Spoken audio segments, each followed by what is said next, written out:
have used Prometheus for more than 6 years, and I have experienced all the benefits and the pain that you can imagine. Prometheus was built to monitor complex environments, but it has some challenges. You can learn some of these lessons from YouTube, but a lot of learning actually comes from experience. That is why I decided to make this video. I'm going to teach you the lessons I have learned, both the easy and hard way, while using Prometheus as a DevOps engineer and SRE over the past 6 years. These lessons have come from real-world challenges in production. For each challenge, I'll give you basic solutions, or where to learn about them. It's not exactly straightforward to deploy Prometheus, no matter your environment. There is some learning required, and different environments have unique challenges. In Kubernetes, you have built-in service discovery for targets, but in bare metal environments, you have to implement this discovery manually. Each server, switch, or device you want to monitor must be listed in the Prometheus config or pulled from an external registry like console. It's also not trivial to get a global view. When you have multiple Prometheus servers, you have to use federation or a central Grafana that pulls from many data sources. So what's the solution? Getting better with deploying Prometheus comes with practice and time. I recommend taking some tutorials and practice labs. To help yourself and others, point us to your favorite tutorials in the comments. A lot of people struggle with PromQL.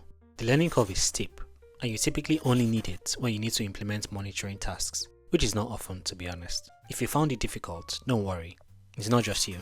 Crafting effective alerting rules is also not trivial, which is made worse without proper understanding of PromQL. The solution is obvious. We all need to learn more about PromQL. That is why I'm teaching about it in upcoming videos. I have noticed that while a lot of channels teach about the basics, no one wants to talk about the difficult parts of PromQL, like grouping, vector matching, and deltas. Is there a part of PromQL that confuses you? Please post in the comments as well so I can help you. Another big problem is cardinality, which is the number of unique metric and label combinations you generate. If you create metrics with high cardinality, Prometheus has to store more time series in memory until it can't anymore, and you get a crash. The worst high cardinality metrics have almost an infinite set of possible label values. As a rule of thumb, never store dynamic inputs as label values. For example, if you store the request parameters provided in your HTTP metric, and you have 10,000 unique requests per second, Prometheus will have to create 10,000 unique time series in memory per second. Please don't do that. Prometheus only scales vertically. You cannot easily shard a workload across multiple servers without federation or external systems. As the number of pods, services, and metrics explode, Prometheus may hit memory limits and even get killed. For example, on a huge cluster with 1 million time series, Prometheus can consume 100 gigs of RAM, eventually exhausting the capacity.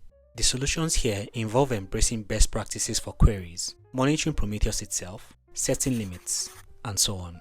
In fact, these solutions are probably too broad to cover in this video, so I'll make another one.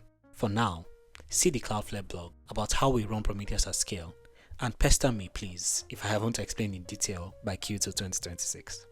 Long-term storage and retention is another common challenge.